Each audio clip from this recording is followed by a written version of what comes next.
चलो आज हम कक्षा 11 का तीसरा चैप्टर पढ़ने जा रहे हैं, जिसके अंदर 3.3 का बैंक के खातों के प्रकारों के बारे में आज पढ़ना है। तो देखें तो बैंक का कार्य जमा स्वीकार करना है।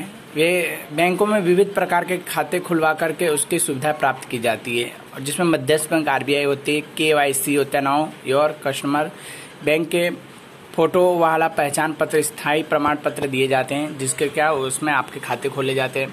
तो चलो शुरुआत करते हैं। तो पहला आता है क्या, बचत खाता। बचत खाता के बारे में आपने सुना, सेविंग अकाउंट, लोगों के द्वारा की दी जाती जमा राशि को बचत तत्व स्पष्टित होता है। इस खाते के अंदर क्या निश्चित क्या हमको क्या ब्याज मिलता है। आप जितना पैसा आपके पास बचा हुआ बैंक में अगर देते तो आप जमा जितने महीने तक रखोगे उसके ऊपर आपको क्या 10% जैसे ब्याज मिलते हैं।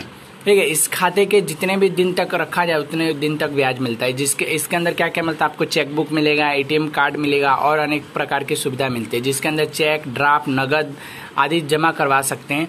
न्यूनतम धन राशि भी रखना आवश्यक है, मतलब कि इसमें कम से कम आपको 1000 रुपया तो रखना इस खाते के अंदर जरूरी माना जाता है।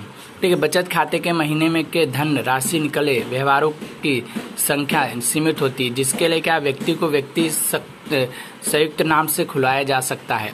उत्तराधिकारी के रूप में किया जाता है, जिसके बड़े पैमाने पर धनराशि प्राप्त होती है। चालू खाता, तो चालू खाता भी क्या धंधा करने वाले व्यापारी ये लोग खाता खुलवाते हैं। इस खाते में कोई भी प्रकार का ब्याज मिलता नहीं है, परंतु बैंक चार्जेस वसूल कर सकती है। ठीक है, इसमें ऋण भी दिया जाता है, मतलब उधार आपको चाहिए तो उधार मिल सकती है। इसमें रकम जमा करवा सकते हैं, निकाल सकने की सीमा होती है। ठीक है, इतने दिन में इतने पैसे निकाल सकते, इस तरह से होता है। व्यापारी अधिक प्रकार के खाता खुलवाते हैं।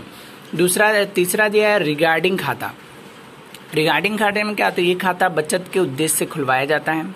ये प्रतिमाह मतलब हर महीने भरे जाते हैं जितना भी भरना हो, और इसके ऊपर से क्या ब्याज जो बैंक की क्या होती है आपको कम से कम क्या ब्याज देती है, और निश्चित अवधि के बाद इस खाते को मतलब खुलवा के भुगतान किया जा सकता है। ठीक है, समावधि खाते में क्या होता है, बैंक समय तक जमा राशि का निश्चित करते हैं, मतलब कि 5 साल 10 साल के लिए क्या होता है, इस पे क्या ब्याज मिलता है। और इसमें क्या होता है, बैंक और जमाकर्ता के बीच पूर्व निर्धारित अवधि तक जमाकर्ता रकम नहीं निकाल सकता। मतलब जितने आपने रकम जमा की है 5 साल के, तो 5 साल से पहले नहीं निकाल सकता। निकलवाते तो उस पर कोई ब्याज मिलता नहीं है।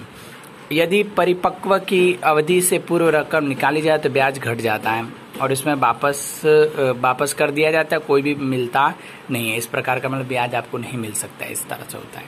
ठीक है, आगे देखते हैं तो बैंक की सेवाओं के बारे में। तो बैंक की सेवा में बैंक के मुख्य कार्य विनियोग है, ऋण देना, मतलब कि क्या आपको उधार देना और आपका जमा स्वीकार करना, ये मुख्य कार्य माने जाते हैं। ग्राहकों के वित्त व्यवहारों को संभालना, पैसे की लेन देन होती है वो साख देना और ट्रैवल चेक देना, ड्राफ्ट बनाना, RTGS, NPS, ओवरड्राफ्ट देना, क्रेडिट डेबिट और भी बहुत सारे कार्य जो क्या बैंक करती है उसके बारे में हमको पढ़ना है।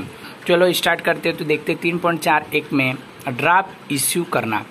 ड्राफ्ट अर्थात किसी एक बैंक के द्वारा अन्य बैंकों की शाखाओं के लिखे चेक ड्राफ्ट व्यक्ति के नाम से लिखा होता है। इसके उस व्यक्ति के रकम भुगतान का आदेश किया जाता है। ग्राहक के पास से पूर्ण प्रतिफल प्राप्त होने के बाद ही बैंक उसके निर्धारित रकम भुगतान विश्वास देती है। मतलब कहते हैं आप बैंक में पैसा जमा कराओ, बैंक में पैसा जमा करने के बाद आपको बैंक एक आपके नाम का चाहे जिस व्यक्ति का नाम का वो चेक एक बना के देती है, वहाँ पे लेके जाकर सुरक्षित आप जमा करोगे तो उसके खाते में ऑटोमेटिक पैसे जमा हो जाते हैं। ये इसको ड्राफ्ट बोला जाता है। कोई व्यक्ति जब किसी भी व्यक्ति की धनराशि भेजना चाहता हो तो बैंक में जाकर के धनराशि, बैंक को ड्राफ्ट का भी कमीशन देना पड़ता है, जिसे धनराशि ड्राफ्ट के निवेश करता है, जिसे धनराशि भेजने का धनादेन कहा जाता है। मतलब कि क्या होता है कि आपको किसी को पैसा जमा कराना है तो आप ड्राफ्ट बनवाते हो तो ड्राफ्ट का चार्ज भी लगता है, 10 रुपया 5 रुपये जो भी चार्ज लगता है वो चार्ज लगा करके आपको एक तरह का चेक बना करके दे देते हैं, जो सामने वाले व्यक्ति के खाते में आप कभी भी ले जाकर जमा कर सके, बहुत सुरक्षित होता है। ठीक है, उसके नाम पर ड्राफ्ट बनाने के लिए बैंक को कहा जाता है। बैंक के द्रव्य प्राप्तकर्ता के स्थान पर अपनी साख या जिसका स्थान समझौता हुआ है उसी बैंक को प्राप्तकर्ता के रकम भुगतान के लिए करता है, जिसमें अकाउंट पे होना कारण जिसके ना का हो तो उसके खाते में जमा किया जाता है। जैसे ड्राफ्ट चेक के या भारतीय ट्रेन का संभाव नहीं होता। मतलब क्या होता है इसके अंदर कि जिसके नाम का चेक लिखा है उसी के ही खाते में जमा होगा, उसके अन्य व्यक्ति का अगर आप खाते में जमा करने जाएंगे तो क्या वो खाते में जमा होता नहीं है। जिसके नाम का वो बना हुआ होता है चेक उसी के नाम पे वो क्या जमा किया जाता है। आज के लिए इतना ही, कल आगे पढ़ाएंगे, ठीक है।